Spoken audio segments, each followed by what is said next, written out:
Will stand. Thank you, Lord Jesus. You know, from time to time, I myself, we need to realize this. Sa anumang sitwasyon, anuman ang nangyayari sa ating mga buhay, madalas ko ngang ikwento yung tungkol doon sa dalawang magkapatid, di ba? Sa prodigal son, yung kwento ng dalawang magkapatid. Yes, yung bunsong anak, bunsong kapatid, nilustay lahat ang kanyang mana na kinuha sa kanyang tatay. Pero ang maganda doon, mga kapatid, dumating ang panahon nung siya ay naghirap na. Anong sabi doon? Nakilala niya ang kanyang sarili. Yun ang maganda. Sabi niya, anak ako ng mayaman. Anak ako, kung hari man sana, anak ako ng mayaman. Bakit nandito ako nagugutom? Bakit dito ako naghihirap? Amen?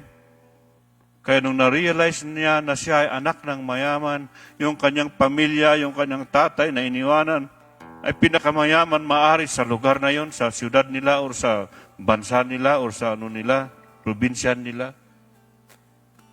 Sabi niya, nandito ako nagugutom, naghihirap.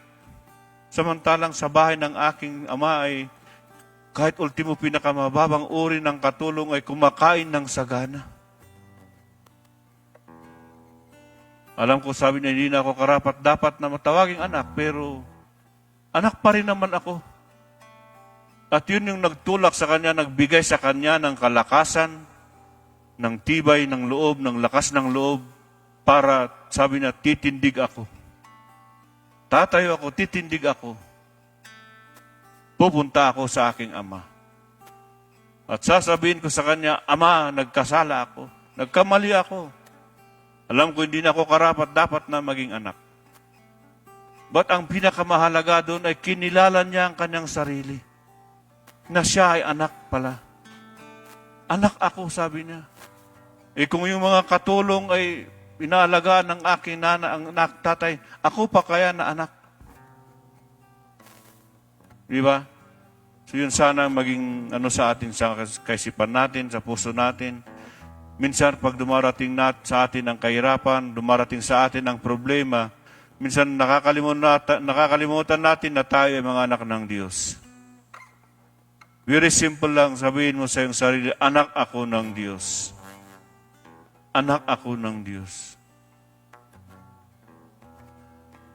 Hindi ako karapat-dapat, pero anak ako ng Diyos. At huwag tayong magaya doon sa panganay, na bagamat nandun siya lagi sa tahanan ng kanilang ama, hindi niya alam na siya ay anak. O hindi niya kinikilala hindi niya na-identify ang kanyang sarili na siya ay anak.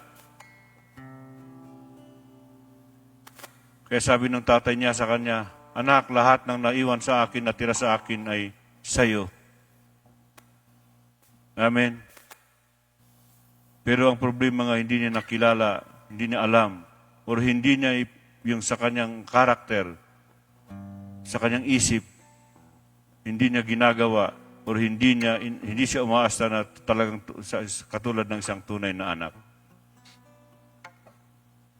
So, salamat sa ating Panginoon.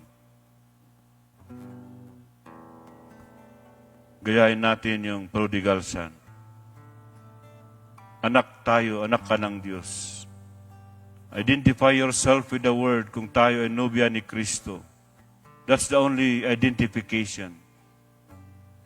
If we are the bride of Christ, we identify ourselves with the Word, kagaya ng bata sa kanyang sasalamin. Ako yun. Ako yung nasa salamin. He identified himself. Hallelujah. Thank you, Jesus. Hallelujah.